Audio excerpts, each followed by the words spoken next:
C9 tolonglah papa, bujuk mama. Azizah membereskan semua pakaiannya, lalu membersihkan barang-barang Satria yang berserakan di atas meja sofa yang ada di dalam kamar Satria. Pak, satu tumpukan buku milik Satria yang ada di tangan Azizah terjatuh, membuat Satria menoleh ke arah wanita itu yang berdiri di sisi sofa. Azizah yang sadar atas tatapan Satria, segera membalikkan tubuh dan membelakangi Satria. Apa yang terjadi? Tanya Satria yang masih bingung. Tidak, maaf aku belum terbiasa, jawab Azizah, yang masih membelakangi Satria. Sebelumnya Azizah terkejut saat melihat Satria yang keluar dari kamar mandi hanya mengenakan handuk saja di pinggang, dan satu tangan mengeringkan rambut dengan handuk kecil. Oh, Satria segera berjalan ke arah lemari, dan mengeluarkan kemeja serta jasnya di dalam lemari. Azizah masih dengan posisinya yang semula, ia belum berbalik dan melihat Satria. Sampai kapan kamu akan terus berdiri di situ, dan membiarkan semua buku itu berserakan di lantai? Mendengar ucapan Satria, Azizah segera menoleh ke arah buku tersebut, dan ia mulai mengutip satu persatu buku milik Satria. Maaf, ucapnya dengan pelan. Satria hanya menggelengkan kepalanya, lalu menghampiri Azizah dan membantunya menyimpan buku. Biar aku saja. Satria mengambil buku yang ada di tangan Azizah, lalu menyimpannya di rak buku. Aku akan pergi ke kantor, kalau kamu mau mandi bisa lakukan sekarang, aku akan menyuruh Biatun untuk mengantar sarapanmu kemari. Baik, Azizah segera mengambil perlengkapan mandi yang diberikan Satria tadi serta baju mandi. Setelah Azizah masuk ke dalam kamar mandi, Satria mencari kertas yang ia berikan pada Azizah tadi, dan kertas itu masih kosong. Kenapa kertasnya masih kosong? Satria melirik ke arah pintu kamar mandi, lalu mengambil ponsel dan pergi meninggalkan Azizah di dalam kamar. Tiba di luar kamar, Satria melihat Biatun yang sedang membersihkan bingkai foto yang tertata rapi di lemari hiasan. Biatun. Iya dan, Atun segera menghadap Tuan Muda. Antarkan sarapan ke kamarku.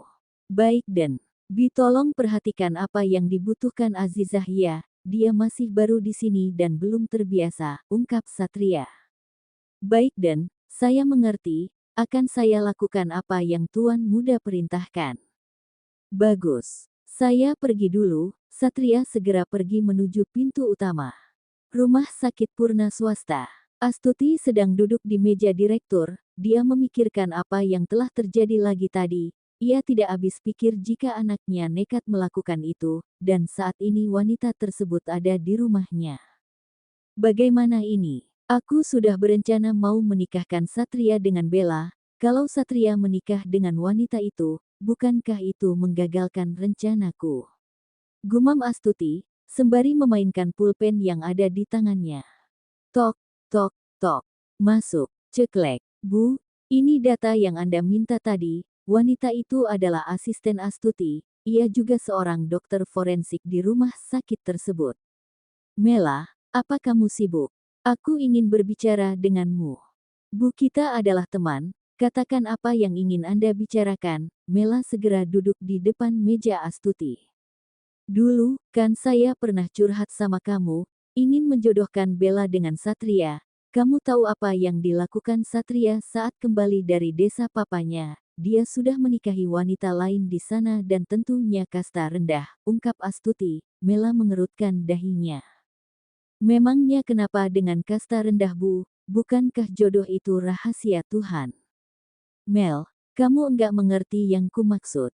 Aku ingin menantu seperti Bella, berasal dari keluarga terhormat, juga lulusan universitas yang sama dengan Satria. Aku ingin menantu yang ideal. Ujar Astuti kesal. Jadi, apa rencana ibu? Kalau Satria sudah memiliki istri, bagaimana ia bisa menikah dengan wanita lain? Itu yang sedang saya pikirkan. Saya akan membuat wanita itu meninggalkan Satria. Tegas Astuti sembari mengepalkan tangannya. Saya tidak bisa berkomentar soal itu, Bu. Semua ada pada ibu maunya bagaimana. Kalau begitu saya permisi dulu, ada pekerjaan yang belum saya selesaikan. Mela segera berdiri dan pergi meninggalkan ruangan Astuti. Blam. Percuma curhat sama dia sendiri menikah dengan duda yang anaknya malah sebaya dengan anak dia, yang lebih parah malah menikah dengan lelaki ayah dari teman anaknya sendiri, cibir Astuti, begitu Mela pergi. Aku harus memberitahu Bella soal ini. Astuti segera meraih ponsel miliknya yang ia simpan di dalam tas. Perusahaan Purna Alamsyah. Satria baru saja tiba di perusahaan Adi. Semua orang tentu saja memperhatikannya setelah 1 minggu tidak meminta Satria. Anak bos memang tampan, sama seperti bapaknya, puji salah satu karyawan yang tergolong masih muda. Iya tapi sayang, Ibu Astuti sangat galak, bahkan ia tidak pernah bersikap manis kalau datang kemari, beda dengan Pak Adi dan Tuan Muda Satria, ungkap mereka lagi, yang masih memperhatikan Satria. Apa yang sedang kalian bicarakan? Seru seseorang yang tiba-tiba berdiri di belakang mereka. Bu Anita. Mereka terkejut saat melihat sekretaris Satria memergoki mereka yang sedang bergosip. Bukannya bekerja malah bergosip di sini. Ketus Anita sembari melipatkan kedua tangannya. Kami permisi dulu Bu. Karyawan tersebut segera pergi meninggalkan lobi dan kembali bekerja. Anita kebetulan kamu di sini. Tolong ambil, kan beberapa file yang mau saya periksa 1 minggu yang lalu, titah Satria, begitu melihat Anita ada di lobi. Baik Pak, Anita segera pergi meninggalkan lobi, sementara, Satria berjalan ke arah lift, dan mengeluarkan kartu untuk lift, karena lift itu hanya untuk CEO dan Direktur Utama saja. Begitu tiba di lantai 2, kebetulan Adi juga baru keluar dari ruangan meeting dan berjalan berdampingan dengan koleganya. Satria, panggil Adi saat melihat sang anak yang baru saja keluar dari lift. Satria menoleh ke samping saat mendengar seseorang memanggilnya. Pak, Satria menghampiri Adi. Satria sudah pulang ya dari Desa Gelap? Tanya Andara Wiguna, orang tua dari Bara dan Aldo. Sudah Om, baru pagi tadi sampai. Baru pulang dan langsung bekerja. Iya benar. Wah, memang penerus Purna ini sangat hebat, dan aku bangga padamu Satria. Kalau Bara atau Aldo, kalau pulang dari suatu tempat pasti akan memilih tinggal di rumah selama 1 minggu. Apalagi Bara, ujar Andara mengingat anak-anaknya. Mereka belum kembali Om. Belum, mungkin 1 minggu lagi. Satria hanya mangut-mangut saja. Temui Papa di ruangan Papa saat jam makan siang, ada yang mau Papa bahas denganmu. Baik Pak, Om aku permisi dulu. Baik, Satria segera berlalu ke ruangannya, sedangkan Adi dan Andara segera masuk ke dalam lift. Ceklek, Satria membuka pintu ruang CEO, Adi segera menoleh saat mengetahui ada yang membuka pintu ruangannya. Satria, kamu sudah datang, duduklah dulu. Papa akan menyelesaikan ini beberapa lembar lagi, ujar Adi yang segera bertanda tangan berkas yang ada di tangannya. Satria sendiri segera berjalan ke arah sofa, sembari melihat majalah yang ada di atas meja. Papa tidak mau berbicara basa-basi lagi, Papa akan langsung bertanya kepadamu. Adi menghampiri Satria yang duduk di sofa. Ada apa Pak? Satria menoleh ke arah Adi yang kini duduk di sebelahnya. Kenapa kamu menikahi wanita itu? Apa alasanmu? Setahu Papa kamu tidak pernah dekat dengan wanita manapun semenjak putus dengan Bella 2 tahun yang lalu. Memang benar apa yang dikatakan Adi, Satria tidak pernah dekat dengan wanita manapun. Terakhir kali ia mengalami kecelakaan yang membuat ia harus menginap di rumah sakit selama 15 hari. Satria tidak memiliki alasan apapun. Bukankah menikah itu menurut Rasulullah adalah sunnah?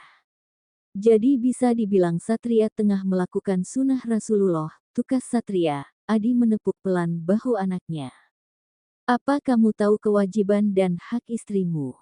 Dan kamu tahu apa yang harus kamu lakukan selama kamu dan dia memiliki ikatan pernikahan? Adi menatap dalam ke arah Satria, namun, Satria memaling segera wajahnya. Ia memilih fokus melihat ke depan daripada menatap Adi. Pak, Satria tahu, tidak perlu Papa jelasin lagi, Satria sudah dewasa, hal seperti itu tidak perlu Papa yang ajarin. Papa bukan mau mengajari kamu Papa hanya khawatir, Tidak ada hujan, tidak ada angin. Tiba-tiba datang banjir yang akan menenggelamkan kita semua. Siapa yang tidak panik dan tidak khawatir? Jadi, apa yang harus Satria lakukan? Apa Satria harus menceraikannya? Jangan pernah sesekali kamu mengucapkan kata-kata itu, karena perkataan itu sangat dibenci oleh Allah. Papa tidak ingin kamu salah langkah. Satria mengusap kasar wajahnya. Adi memperhatikan sang anak. Ia tahu kalau saat ini Satria pasti sedang menyembunyikan masalah darinya. Katakan sama papa, apa yang kamu sembunyikan dari papa, Sat? Kamu tidak bisa hidup dalam satu masalah. Kamu harus bisa menyelesaikan masalah itu. Berbagilah sama papa. Adi mulai meyakinkan Satria agar mau terbuka dengan dirinya. Jadi begini Pak. Satria pun memilih untuk menceritakan masalah yang ia alami 2 tahun yang lalu. Tentu saja peristiwa itu membuat Adi terkejut dan bahkan syok. Bagaimana tidak, anak yang ia anggap baik-baik saja, tapi menyimpan begitu besar masalah. Jadi begitu Pak. Satria tidak kenal betul wajahnya, karena saat ini hujan turun begitu deras. Ditambah lagi, wanita itu memakai hijab dan wajahnya sebagian tertutup. Aku benar-benar tidak mengenalinya, Pak. Jika aku tahu, aku pasti akan datang bertanggung jawab. 2 tahun ini aku terus dihantui rasa bersalah. Setiap malam mimpi buruk itu selalu mengganggu tidurku. Aku yakin wanita itu sama menderitanya seperti Azizah. Ungkap Satria. Kenapa dengan Azizah? Azizah juga korban dari seseorang. Pernikahan dia batal karena keluarga laki-laki tahu kalau Azizah tidak suci lagi. Jadi kamu memilih menyelamatkan reputasi dia, dan menghancurkan masa depan kamu sendiri. Tegas Adi. Satria terlihat bingung, wajahnya tidak memperlihatkan kalau ia baik-baik saja. Satria juga tidak tahu, entah keberanian dari mana Satria mengucapkan kata-kata itu. Ucapan itu spontan keluar dari mulut Satria saat itu. Adi memijit pelipisnya, dan meremas rambutnya dengan kasar, membayangkan kesalahan yang dilakukan sang anak. Satria menikahinya bertujuan untuk melupakan peristiwa itu. Satria yakin, Tuhan akan mengampuni Satria dengan Satria menikahi wanita itu. Tegas Satria. Tapi Sat, kamu tahu, mamamu tidak akan senang dengan hal itu. Sampai kapanpun ia akan menentang pernikahan itu. Tegas Adi yang bangkit dari duduknya. Pak, panggil Satria yang ikut berdiri. Tolong, Papa tolonglah, bujuk Mama. Satria akan mempertahankan pernikahan ini selama 1 tahun. Satria akan menceraikannya di tahun kedua. Tolong kali ini bantu Satria untuk menjaga rahasia Satria tentang peristiwa 2 tahun yang lalu. Satria memegang tangan Adi. Adi kembali menghela kasar nafasnya. Ia melihat ke arah Satria. Memang Adi tidak pernah mengabaikan permintaan Satria, namun, kali ini yang ia jaga adalah rahasia terbesar sang anak, yang bahkan bisa membuat ia stres kalau mengingat peristiwa itu. Sat, waktu setahun itu bukanlah waktu yang cepat. Kamu harus bisa melindungi istrimu itu. Kamu tahu, mamamu orang seperti apa. Ia punya banyak cara untuk memisahkanmu dengan Azizah. Papa tidak melarangmu berhubungan dengan siapapun. Asal itu pilihanmu, Papa setuju saja asal ia orang baik dan bisa menjadi istri yang baik untukmu. Satria terdiam, mendengar ucapan Adi. Satria mengerti, cetus Satria kemudian. Kalau begitu, Papa akan pergi meeting dulu, kamu bisa kembali bekerja. Baik, Satria segera berbalik. Oh ya, Pak, apa ini majalah terbaru Purna? Satria memperlihatkan majalah di tangannya kepada Adi. Iya benar, tapi beberapa orang menginginkan desain yang baru untuk perhiasan di tahun baru ini. Satria pinjam dulu, akan Satria kabarkan jika ada yang mampu melakukan tugas ini. Satria akan meminta Anita untuk memberitahukan beberapa staf karyawan, agar memberikan desain yang baru untuk tahun baru. Jika ada yang mampu, kita bisa memberikan bonus yang lebih untuk orang itu. Papa setuju, sambil memetikkan jarinya. Satria mengangguk sembari tersenyum. Baiklah, kalau begitu Satria permisi dulu. Satria segera keluar meninggalkan ruangan Adi. Baru saja berjalan 2 langkah, Anita sudah memanggil Satria lagi. Pak Satria. Satria menoleh mendengar seseorang memanggilnya. Anita, kebetulan sekali, ujar Satria, saat melihat Anita orang yang memanggilnya. Pak, ini proposal dari perusahaan asing yang dikirimkan oleh Pak Adi sebelumnya. Mereka sudah mengirim balik, dan proposal kita diterima. Tentunya kita akan menandatangani kerjasama yang baru dengan perusahaan asing. Pungkas Anita, dengan begitu semangat. Apa isi proposal itu? Tentang perhiasan baru untuk tahun baru, tapi Pak, mereka meminta 3 set perhiasan dengan model dan desain yang memukau tidak pasaran. Mereka ingin yang berbeda, soal harga mereka dapat menerimanya, asal pesanan cocok dengan permintaan mereka. Baik, kita akan berusaha, kamu umumkan kepada staf karyawan desain, suruh mereka membuatkan beberapa lembar desain model perhiasan yang baru.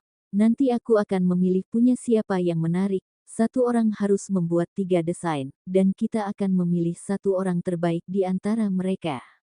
Baik Pak, saya mengerti, saya permisi dulu. Satria hanya mengangguk saja. Anita segera berlalu meninggalkan Satria menuju ruangan staf karyawan desain.